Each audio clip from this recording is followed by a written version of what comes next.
여기는 로드앤로드 라디오 로라입니다. 안녕하세요 여러분. 로드앤로드 미니스트리의 하루마침 라디오 로라의 제트토끼 제디입니다. 안녕하세요 여러분. 치명적인 곰돌이 곰디입니다. 네, 오늘 곰디님 목소리가 되게 우렁차시고 밝으세요. 네, 오늘은 좋은 날입니다. 네, 오늘 뭔가 좋은 일이 있으신 것 같은데 네, 아유, 뭐 어떤 일인지 여쭤봐도 될까요? 네, 오늘은 너무나 귀한 분을 모실 수 있게 되어서 너무 감사한 네. 날인 것 같아요. 네, 지금 이제 오늘 모시게 될 게스트님이 우리 곰디님이 너무너무 아끼고 사랑하시고 또 존경하는 분이셔서 오늘 곰디님의 목소리에서 이미 흥분이 느껴집니다. 네, 네. 참 귀한 분이신데 네, 우리나라가 아니라 네. 중동 지역에서 사시다가 네. 귀한 일을 또 감당하시다가 또 이렇게 한국에 잠시 들어오셨는데 오늘 오늘 또 만날 수 있게 된 거예요. 은혜네요. 그럼요. 진짜 너무나 이렇게 귀한 나쁜 분을. 분을 모시게 되어서 네. 네, 기분이 너무 좋고 감사한 날입니다. 그래도 곰디님 네. 30분은 지켜주셔야 돼요. 알겠습니다. 지금 청취자님들의 원성이 자자합니다. 네, 최대한 빨리 오늘도 속사포로 한번 가보겠습니다. 네. 아유, 여튼 오늘 이렇게 곰디님의 이 열정과 또 그 열기가 우리 청취자님들도 느껴지실 것 같아요. 오늘 너무 하고 싶은 이야기가 많아서 나누고 싶은 이야기가 많아서 오늘 로라는 좀 빨리 시작해 보겠습니다. 네, 네. 오늘의 로라 시작합니다.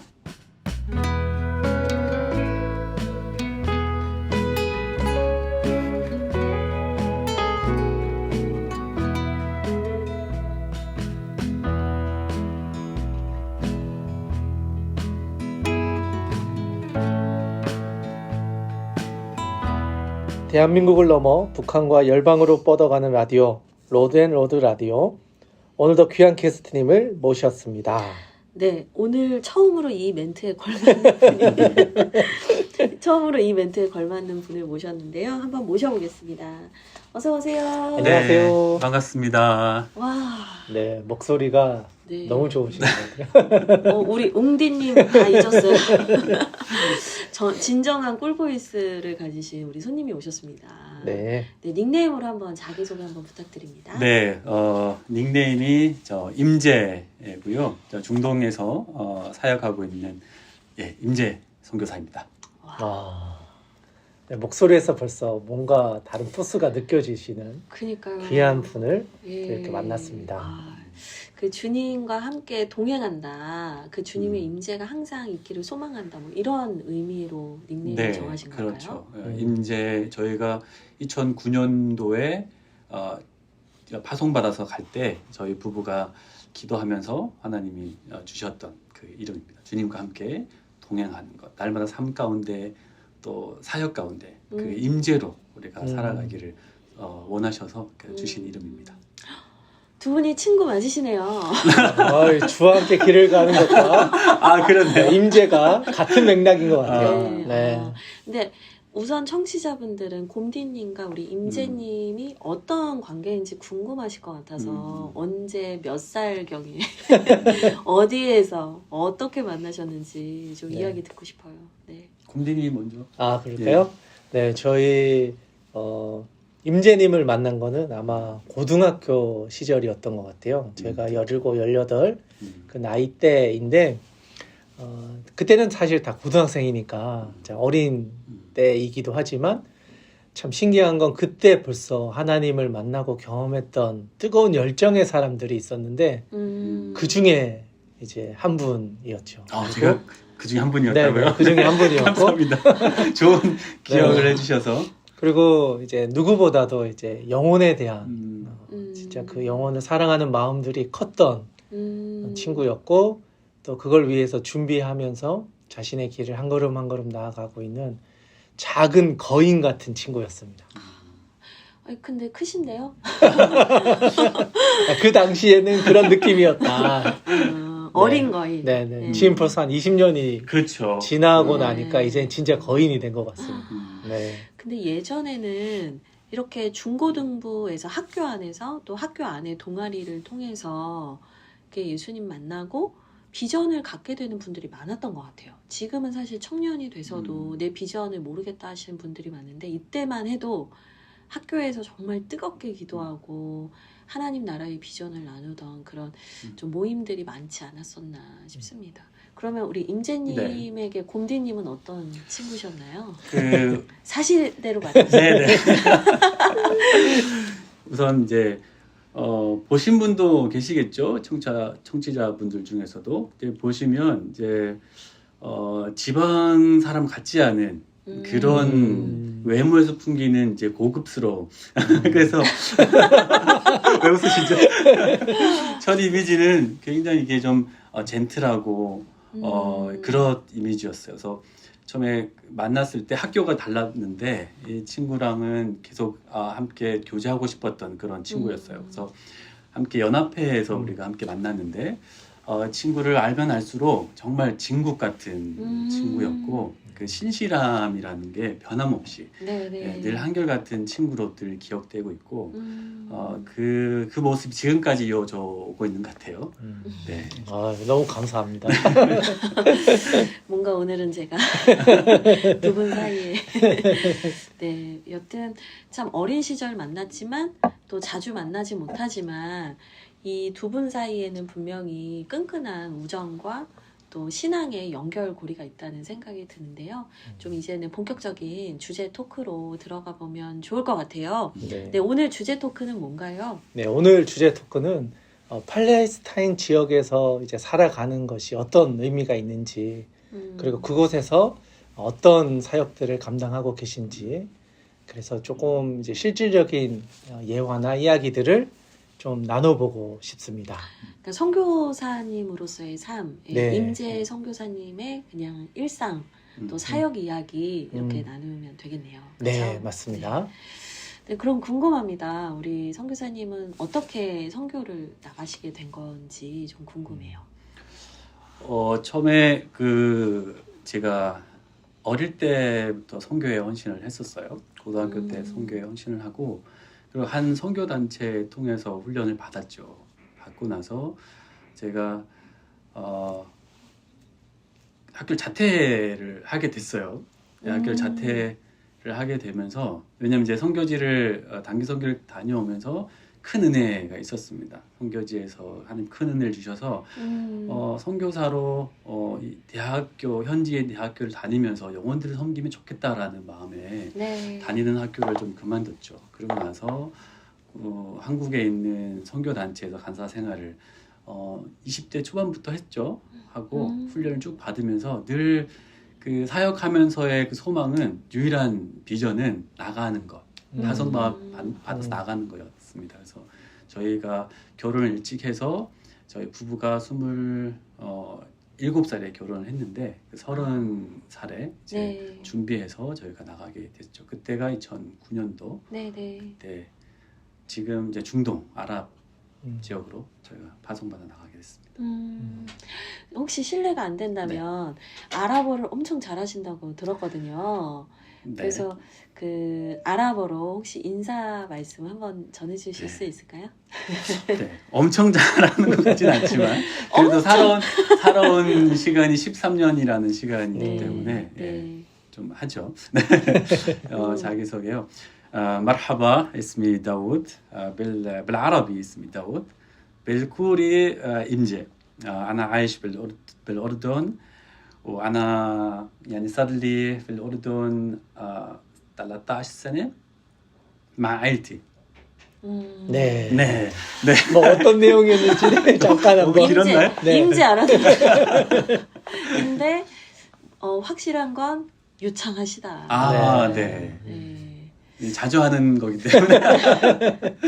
근데 이제 많은 분들이 그러시더라고요. 선교사님으로서 사실은 그 지역에 가서 사는 거, 그냥 같이 사는 것이 선교인데 그때 사실 이분이 정말 진정으로 그들과 함께 살았는가를 확인하는 게 언어다.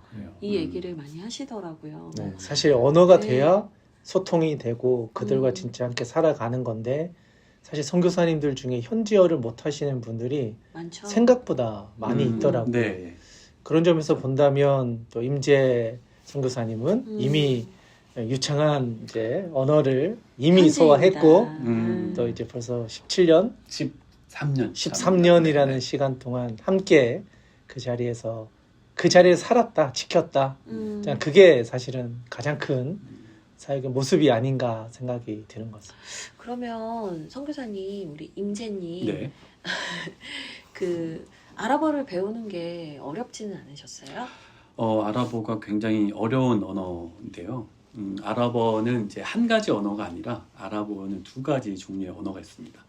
첫 번째는 이제 고전 아랍어라고 해서 꾸란에서 나오는 1400년 전 언어가 지금 전체 아랍 국가에서 사용하는 언어인데 네. 이 언어는 뭐 신문, 방송 뭐 이런 그러니까 책에서만 공식화된. 공식화된 언어이고요. 근데 이 언어는 사용하는 언어가 아니에요. 실생활에서는. 그러다 보니까 각 나라마다 또 그 아랍어가 실제로 이제 방언이라고 하죠. 각 나라마다 쓰는 언어가 있어서 이 두 가지를 다 해야 저희가 사람들도 만나서 대화하지만 또 성경을 읽고 또 양육하는데 또 고전 아랍어가 좀 필요하기도 하고 그래서 언어 배우기는 이제 굉장히 사실 어렵죠. 아랍어가. 그러니까 실제로 사용하는 언어랑 음. 그다음에 이제 문서상의 언어를 같이 알아야 이게 네네네. 다 되는 거네요. 그렇죠. 근데 그럼에도 불구하고 이제 그 언어에 대해서 언어의 중요성에 대해서 가지고 있으신 생각이 있을 것 같아요. 그렇죠. 이 언어는 특별히 사역자들한테서의 그 아랍어는 굉장히 필요하죠. 왜냐하면 우리가 영혼들을 만나고 섬기는데 그들의 말로 이렇게 전하고 나누고 마음을 얻는 것은 굉장히 중요하다고 생각하거든요. 그리고 또 한 가지는 사역자들은 예수님의 사역의 모델이잖아요. 그래서 예수님께서 이 땅에 우리의 문화 속에 오셔서 우리의 말로 그 하늘나라를 설명하셨기 때문에 우리가 현지에서 어떻게 사역할까? 첫 번째는 예수님처럼 성육신 해야 된다. 그것은 그 현지 문화에 들어가서 그들의 언어로 그들의 말로 이렇게 우리가 사역하는 거 이거 굉장히 중요하다고 생각을 합니다. 그래서 언어가 힘들다고 해서 뭐 쉽게 뭐 영어를 사용해서 현지인들 만나고 섬기는 것 그리고 뭐 통역을 쓴다는 것 이거보다는 정말 예수님 하셨던 방법처럼 그들의 마음을 얻으려면 아랍어를 해야 되지 않나라는 그런 생각을 하고 있죠. 제가 예전에 양화진 그 선교사 묘원에 갔을 때 박물관이 있잖아요. 네. 그 닥터 홀가의 그 박물관이 있는데 거기에 보니까 그 수려한 필기체로 막 편지를 써내려 가시다가 군데군데 삐뚤빼뚤 이렇게 막 정말 6살 아이가 쓴 것 같은 그 한글로 네. 이런 문구가 써 있었어요. 어둡고 길 모르니 주여 예수 인도하소서. 그러니까 그 말밖에 못 쓰셨던 거지만 근데 이제 그렇게 정말 이 한국을 사랑하고 조선을 사랑해서 섬겼던 그분들의 마음이 느껴지더라고요. 그러면 우리 선교사님 임재님은 설교를 어떤 언어로 하시는 거예요? 그러면 그게 뭐 현지 분들과 예배를 드리시는 거예요? 네, 저희가 이제 교회가 개척이 된 지는 한 4년 저희 맡고 있고요. 첫 예배부터 해서 한 4년 전에 첫 예배를 우리 형제 1명 또 자매 1명 해서 예배를 드렸는데 저희 예배는 이제 아랍어로 드려지는 아랍 예배입니다. 아랍 예배. 네.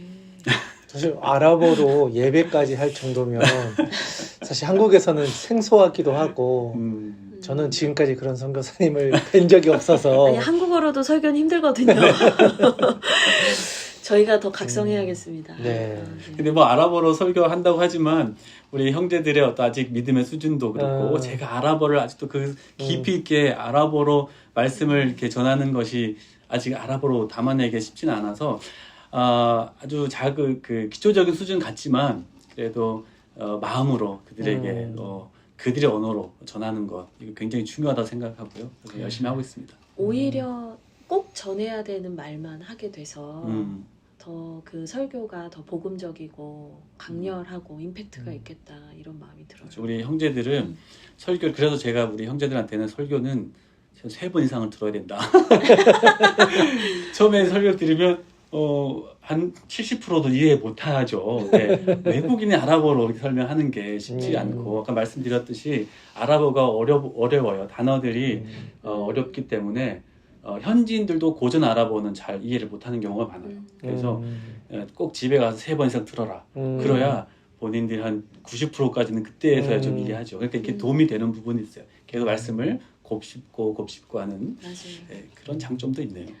그러면 이게 갑자기 이제 청취자분들 중에 궁금하신 분이 계실 것 같아요. 이 아랍어가 예수님이 살아계시던 당시 예수님이 사용하시던 언어냐? 네, 네. 그 질문 되게 많이 하실 것 같거든요. 네. 예. 그 아랍어는 또 히브리어랑 함께 이 셈족 언어에 포함이 됩니다. 그래서 예수님이 쓰셨던 언어는 아람어라고 해서 그렇죠. 예, 네. 아람어죠. 지금 이제 시리아에 그 아람어를 사용하는 그 마을이 있어요. 지금까지 남아 있는 그런 마을이 있는데 아랍어와 아람어, 히브리어가 거의 이렇게 언어적으로는 같은 뿌리이기 때문에 유사성이 굉장히 많고요.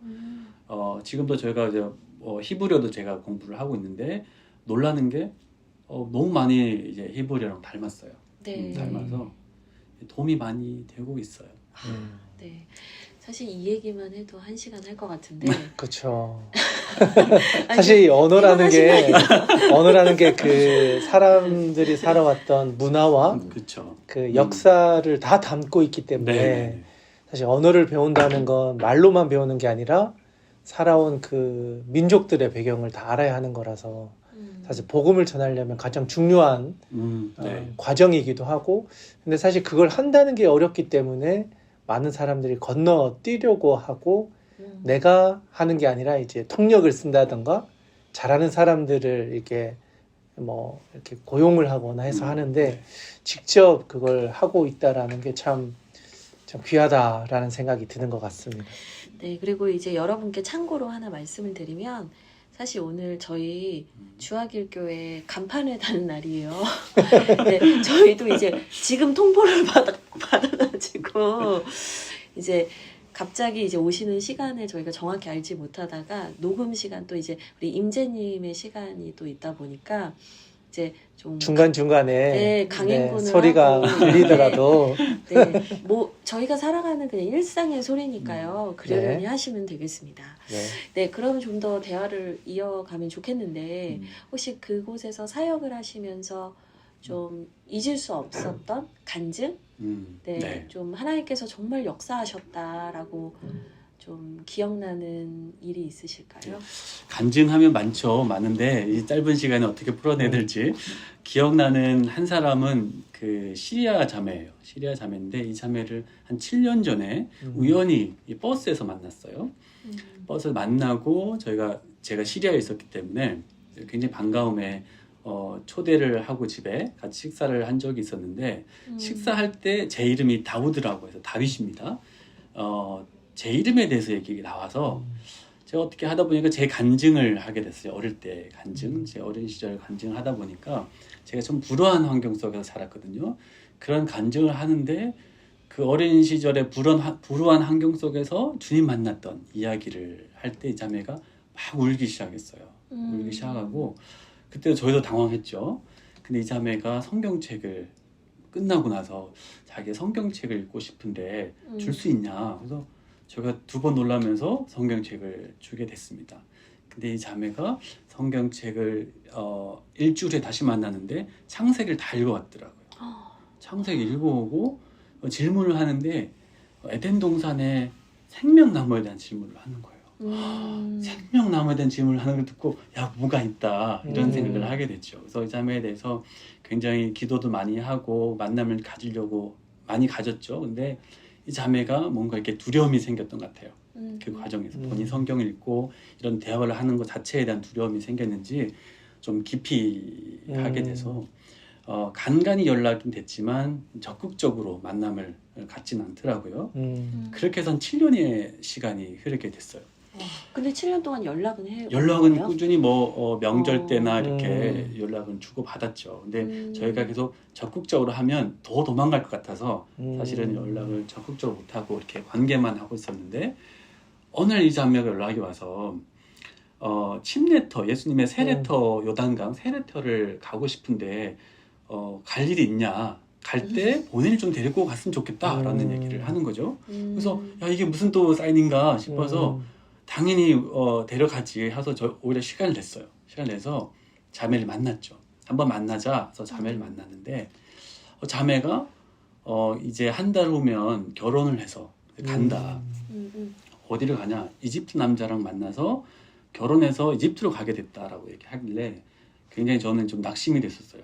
왜냐하면 이집트라고 했을 때 이집트 남자면 당연히 무슬림이겠고 그리고 강성인 이제 무슬림이겠다라는 생각이 돼서 이 자매한테는 더 이상 기회가 없는 건가라는 마음 때문에 좀 낙심이 됐었는데 근데 이 자매 그 이어서 하는 대화 중에 놀라운 대화가 뭐냐면 그 이집트 남자가 기독교인이라고 얘기하는 거예요. 아니 어떻게? 껍데기요?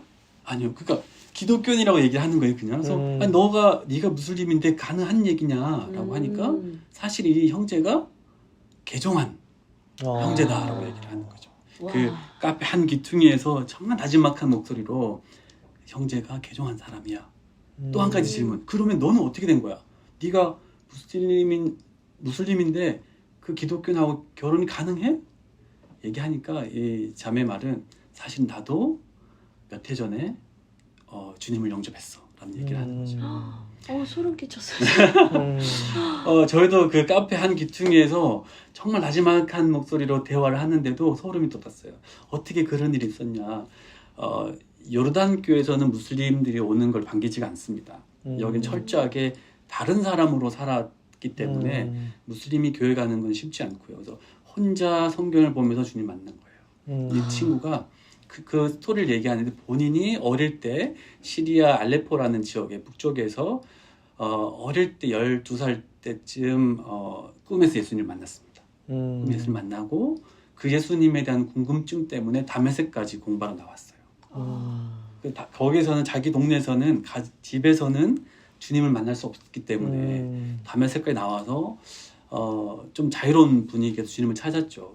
그런데 주님이 찾지를 못하고 그러면 요르단으로 가자. 자기 가정을 우리 친척들에서 멀리 떨어져서 요르단에 가서 주님을 만나자. 그 주님을 찾아야겠다. 그래서 넘어온 거죠. 그때 저희를 만났고 저희가 성경을 나누게 됐죠. 근데 여전히 무슬림이라는 것 때문에 이 공동체가 쉽지 않거든요. 근데 혼자서 말씀을 보다가 구준을 발견하고 영접을 했어요. 그때 이 자매가 나이가 좀 되는데 지금 35이죠. 아직 노처녀요. 자기는 무슬림하고 결혼할 수 없다는 생각으로 살고 있다가 하나님이 이 형제를 보내주신 거죠. 네, 그래서 둘이 만나서 지금 얘기 좀 길어지는데 가게 됐다고 하는 겁니다. 그래서 왜 이 자매가 세례터를 가고 싶냐 물어보니까 가기 전에 이집트를 떠나기 전에 자기가 한 번도 아직 침례를 받질 않았는데 가기 전에 침례를 받고 싶다라는 그 마음이었죠. 그 자매랑 같이 이제 처음에는 그래서 갔는데 그날 너무너무 신기했던 게 코로나 기간이었습니다. 한참 이제 심할 때 그 공항도 닫혔고 이제 관광객도 없고 그럴 때 저희가 가게 됐는데 정말 늘 매년 침례터는 사람들이 굉장히 많아요. 관광객으로. 이스라엘 쪽도 그렇고 요르단 쪽도 그렇고. 근데 그날 이스라엘 쪽도 3일 동안 이제 통제가 되면서 어떤 사람도 다닐 수가 없는 요르단 쪽도. 이 자매가 부담스러웠던 게 히잡을 쓰고 들어가서 침례를 받으면 사람들이 어떻게 생각할까? 사람이 많을 때면 모르겠는데. 그렇죠. 그게 늘 부담이었어요. 근데 그날 요르단 쪽에도 그 군인도 없는 거예요. 경찰도. 원래 지키는 군인 경찰이 있어야 되는데 저희가 문을 열고 들어가서 요단강에 도착했죠. 아무도 없는 겁니다. 이스라엘 쪽에도 우리 요르단 쪽에도. 그 자매가 요단강에 함께 들어가서 침례를 줬죠. 성부와 성자와 성령의 이름으로 침례를 줬는데 너무너무 감격스러워해요. 지금도 그 자매랑 찍은 그때 침례 사진을 보면 굉장히 힘이 돼요. 위로가 되고 격려가 되고 하나님이 이렇게 숨겨놓으신 사람들이 있구나. 내가 이 땅에 존재해야 될 이유가 바로 이 사람들 때문에 그렇구나. 이 사람들이 찾을 때 우리가 손을 내밀 때 잡아줄 수 있는 사람이 우리구나라는 생각이 들어서 너무너무 감사하고 하나님이 중동 땅에 많은 일들을 하고 계십니다. 우리가 보이지 않지만 숨겨놓은 사람들이 있어요. 주님을 찾는 사람들을 주님 우리를 통해서 그렇게 만나게 하시는 것 같아요. 네. 그러니까 하나님께서는 이게 하나님의 선교잖아요. 네. 하나님께서 그 일을 다 해가시는데 그 과정 속에서 그것에 이제 민감하게 반응하면서 하나님의 역사를 이렇게 막 따라가고자 반응하는 사람들에게 이 하나님이 하시는 일을 막 다 목도하게 하시는 것 네, 같아요. 네, 네. 근데 정말 너무 제가 간증을 듣는 내내 너무 뭉클하고 그리고 정말 너무너무 기대가 되고 저희가 뭔가 거기를 뭐 도와야 돼, 뭐 한국교회가 도와야 돼, 막 그게 아니라 오히려 정말 거기에 더 살아있고 뜨거운 주님의 제자들이 계시겠구나 이런 마음이 드는 것 같아요. 저희가 침례를 받고 바로 이제 요단강 건너편에 느보산, 네, 비스가산 꼭대기 느보산이 있는데 모세가 죽은 곳이죠. 네. 마지막 설교를 하고 죽은 곳이 있는데 거기 같이 올라갔어요. 같이 올라가고 자매한테 이 땅에 대한 설명을 하면서 네가 이집트를 가지만 이 장소는 모세가 그냥 죽은 장소가 아니라 모세가 다음 세대를 세우고 마지막 사회를 완성한 곳이 이곳이다. 너의 비전도 그러할 것이다. 네가 이제 이집트를 가지만 그냥 너 한 사람의 구원에 그치지 않고 너는 또 많은 사람들을 세우고 다음 세대를 일으킬 것이다라는 얘기를 하고 같이 기도를 했었어요. 그래서 그 자매도 분명하게 자기의 부르심을 이해하고 있더라고요. 그냥 단순한 개인이 주님 만나는 것에 그치지 않고 무슬림이 주님 만난 것 그리고 그 사람에게는 특별한 부르심이 있다. 또 다른 주님을 알지 못하는 무슬림들에게 나아가서 복음을 전하고 그들이 정말 자유함 가운데 살아가는 그 비전. 저는 구원받은 이후에 나만 구원받고 끝나는 게 아니라 제자로서의 삶을 살고 또 한 사람의 제자를 세우는 네. 게 너무 중요하다고 느끼는 맞습니다. 게 그게 마태복음에서 주님이 우리에게 주신 지상 명령이기도 하고 네, 네. 사실은 거기에 생명력이 있는 것 같아요. 네. 근데 한국교회 많은 성도님들 너무 귀하고 사랑하지만 사실은 신앙생활이 무기력하고 정말 내가 하나님을 믿는 것이 내 삶에 아무런 영향을 미치지 않고 십자가의 능력이 내 삶에서 나타나지 않는 이유는 하나인 것 같아요. 그러니까 결국에는 나는 믿어서 구원받았는데 그 이후에 누군가를 제자 삼으려는 네. 것을 이거를 내 사명이라고 여기지 않는 거예요. 이걸 목회자의 일이라고 생각하는 거예요. 근데 사실은 이게 모두의 일인 거거든요. 모두가 부름받은 일이잖아요. 그렇죠. 그런 부분에서 사실 지금 그 중동 땅에서는 하나님께서 그런 역사를 일으키시고 있는 것 같아요. 네. 목사님께서 우리 임재님께서 또 그런 말씀을 하셨어요. 아까 이제 살짝 들었는데 여기에서는 개종이라는 단어를 쓰지 않고 회심이라는 단어를 사용한다. 네.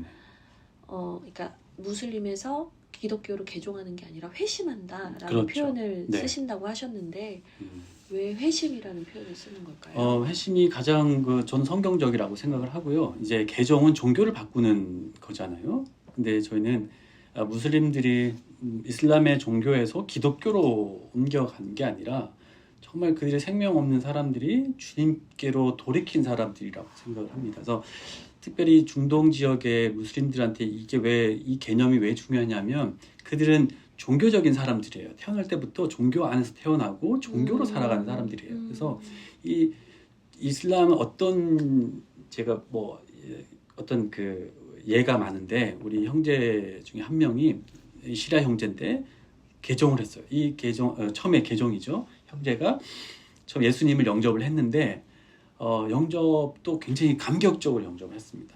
굉장히 감격적으로 영접을 하고 본인이 무슬림으로서 예수님을 영접한다는 의미를 분명히 아는 상황에서 커튼 치고 창문을 닫고 누가 들을까봐 제 앞에 와서 손을 모으고 영접 기도를 따라 했는데 그 이후에 같이 성경을 공부하는데 친구랑 얘기를 하면서 제가 질문을 했어요. 한 6개월이 지난 시점에 너 무슬림이냐라고 하니까 본인은 무슬림이 아니라고 얘기하는 거죠.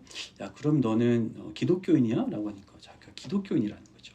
근데 제가 6개월 동안 이 친구를 지켜보면서 느낀 게 뭐냐면 이 친구는 이슬람을 떠나왔어요. 이슬람을 다양한 이유가 있는데 이슬람을 떠나왔어요. 그리고 기독교라는 종교로 넘어온 친구. 왜냐면 종교적인 이슬람의 옷을 벗고 기독교라는 옷을 입었지 실상 그 생명은 여전히 사고방식, 세계관은 무슬림적인 어떤 세계관, 가치관, 또 삶에 있어서 정말 이렇게 그 거듭난 사람의 어떤 그런 모습들은 전혀 없었던 거죠. 가치관 생각이 나서 이 무슬림들은 네, 이게 종교적이 너무 익숙해져 있던 사람이기 때문에 저희는 계속 그 종교가 아닌 기독교가 아닌 정말 생명의 주님을 만나는 것 이것을 그저 그 중심으로 사람들을 섬기고 양육하고 또 말씀도 함께 그렇게 나누고 있어요. 그 사람들이 정말 주님을 만나야 되는 게 더 중요하니까. 그러니까 워낙 종교에 익숙하신 분들이다 보니까 무슬림을 대체하는 또 하나의 종교로서의 기독교가 그렇죠. 아니라 예수 그리스도를 나의 구주로서 고백하고 네. 인격적으로 만나는 이 회심이라는 것이 네. 이제 한 번은 점검이 되어야 한다. 네. 그래야 이게 이 친구가 진짜로 복음을 받아들였구나라고 확인하게 되는 과정이라고 말씀하시는 것 같아요. 네, 근데 이거는 선교지만 그런 건 아닌 것 같아요. 네, 우리 그럼요. 한국 교회 안에서도 사실 교회만 다 같이 진짜 인격적으로 주님을 만나지 못한 분들이 많고 또 종교 생활을 하는 분들이 많고 그러다 보니 교회 안에서도 여전히 세상의 가치관을 그대로 가지고 가는 사람들이 여전히 한국 교회도 많이 있는 것 같아요. 그래서 이거는 뭐 꼭 선교지만의 문제라기보다는 그냥 인류 전체가 진짜 주님을 만나야 새로운 인생을 시작하게 된다라는 진짜 이게 복음이 진리다라는 걸 또 말해주는 게 아닌가.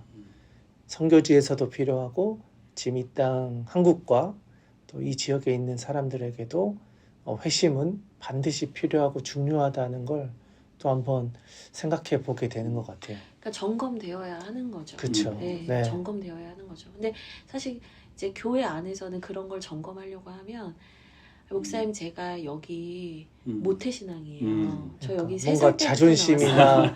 제가 이 교회 목사님보다 더 잘 아는데 네. 목사님은 저한테 왜 이러세요? 막 이런 분들도 만났어요. 근데 저는 그분들이 나쁘다고 생각하진 않고 그분들 또한 내가 진짜 주대심에서 하나님께 순복한 사람인가에 대해서 검증해야 된다라는 걸 배운 적이 없어서 그럴 수 있죠. 거라는 네. 생각이 들어요. 그냥 예배 잘 나와라. 뭐 요 얘기만 듣지 않았을까. 그래서 두 분의 역할이 저도 마찬가지지만 역할이 우리 목회자로서 또 목회하시는데 굉장히 중요한 것 같습니다. 저희도 이제 개척을 하면서 하고 싶은 사역이 온전오제라고 해서요. 무슨 뜻이죠? 네, 온라인으로 전도하고 오프라인으로 제자 훈련하는 교회를 네. 꿈꾸고 있습니다. 와우. 네. 네. 그래서 진짜 제자로서의 양육과 훈련과 또 실천을 배우고 싶으신 분들을 저희도 만나기를 기도하고 있는데 하여튼 오늘 되게 오히려 저희가 임재님을 통해서 배우는 것들이 너무 많은 것 같아요. 그러면 마지막으로 질문 하나 더 네. 드릴게요.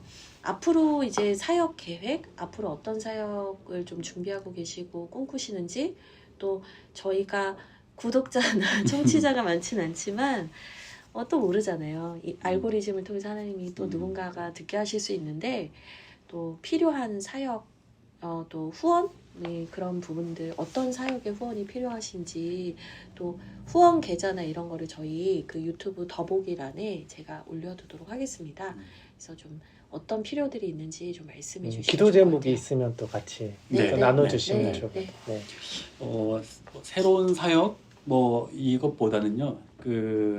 저희가 사역을 시작할 때 어떤 무슬림들에게 복음을 전하고 단순한 복음 전하는 거 그치지 않고 양육 또 한 사람이 나와 같은 제자를 삼는 것 이걸 꿈꾸고 있고요.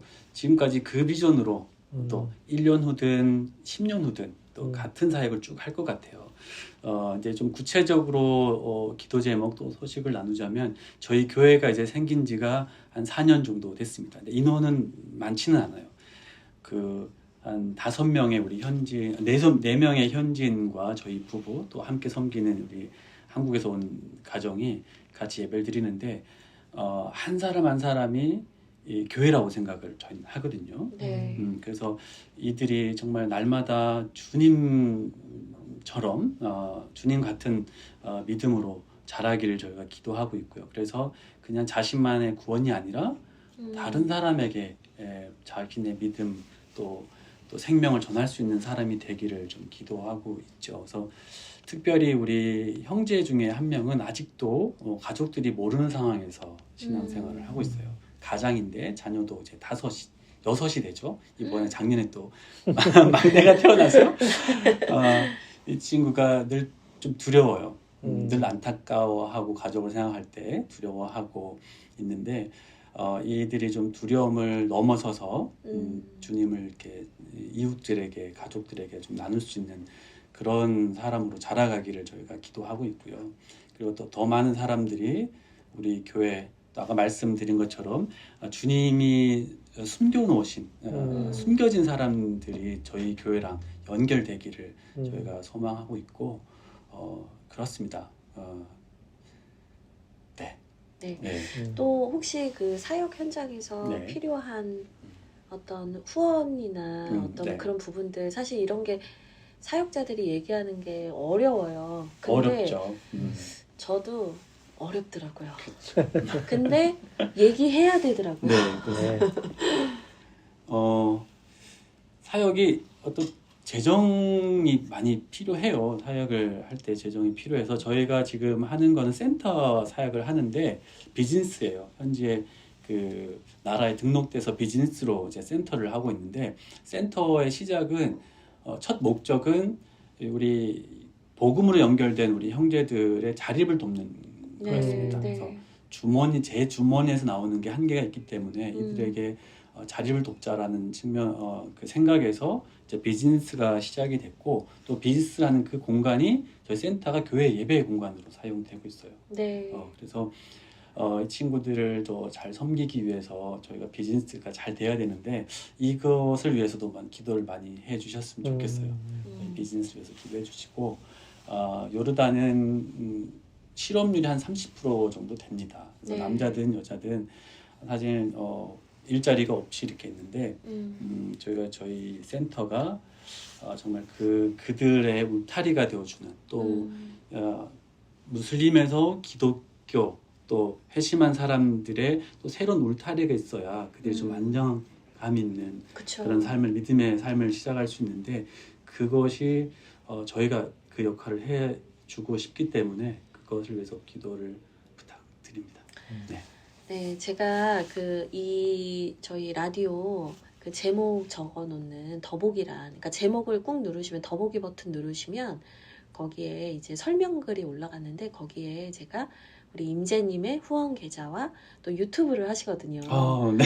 네, 찬양을 너무 잘하세요. 그래서 유튜브까지 올려둘게요. 많이 찾아가서 응원해 주시고 또 재정적으로도 많이 후원해 주시면 감사하겠습니다. 사실 직접적으로 그런 재정 얘기를 하는 게 사역자들 다 어렵거든요. 근데 저희 나라가 실업률이 10%가 넘어서서 이 난리가 났는데 거기는 30%가 넘었어요. 그러니까 얼마나 많은 젊은 청년들이 힘들어 하는지 모릅니다. 그런데 그들에게 꿈을 주고 비전을 주면서 복음을 전하는 이 사역 잘 감당하실 수 있도록 많은 분들의 또 기도와 후원을 부탁드리겠습니다. 네.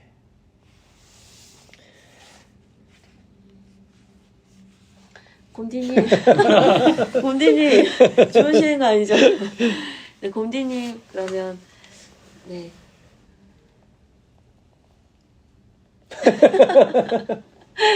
우리 곰도님이 울컥하신 것 같습니다. 네, 그럼 네. 제가 마무리하려고 하는데요. 우리 임재님 오늘 바쁘신 중에도 와주셔서 너무 감사하고요. 또 이제 병원 치료 때문에 잠깐 한국에 오셨는데 또 하나님께서 위로해 주시고 치료해 주시고 또 다시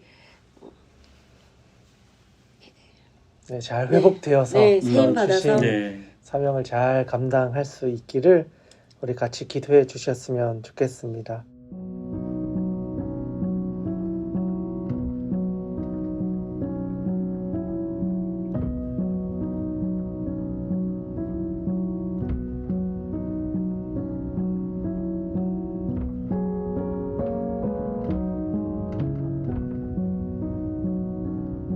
네, 마음 많은 극동방송 본격 하루 마침 일상수다 라디오 로드앤로드 라디오 오늘도 마칠 시간이 되었습니다. 네. 혹시 마지막으로 네. 청취자님들께 남기고 싶은 이야기가 있으시면 잠시 나눠주시면 감사하겠습니다. 각자의 자리에서 또 신앙을 지켜가며 또 주님을 전하고 있는 그 많은 청취자분들 지금처럼 주님을 이렇게 섬겨주시고 또 우리의 기도의 지경이 더 넓어져서 정말 열방을 여러분의 기도로 섬기시는 그런 한 분 한 분 되시기를 주님의 이름으로 기도하겠습니다. 네, 감사합니다. 아유, 이게 원래 저희가 마지막에 다음에도 꼭 나와주세요 이 말씀을 드리는데 다음에도 꼭 나와주세요. 한국 오시면 네, 네. 아니면 저희가 요르단에 가서 네, 환영합니다. 네, 그렇게 또 로라 2탄으로 만나뵐 수 있으면 너무 좋겠습니다. 네, 언제 한번 성지순례를 가서 거기서 한번 인사드리면 네. 좋을 것 성지순례 가기를 원하시는 팀들도 컨택해 주시면 우리 성교사님 통해서 진행이 가능할 수 있으니까요. 네, 요르단 지역으로 네. 해서 네. 암만 예. 그러니까 네. 꼭 연락 주세요. 네. 예, 이제 마칠 시간이 됐습니다. 이제 마지막 인사 드려야죠. 네, 그럼 이제 마지막 인사 드리겠습니다. 주와 같이 길 가는 것 즐거운 일 아닌가? 로드앤로드와 함께 걸어요. 안녕. 안녕.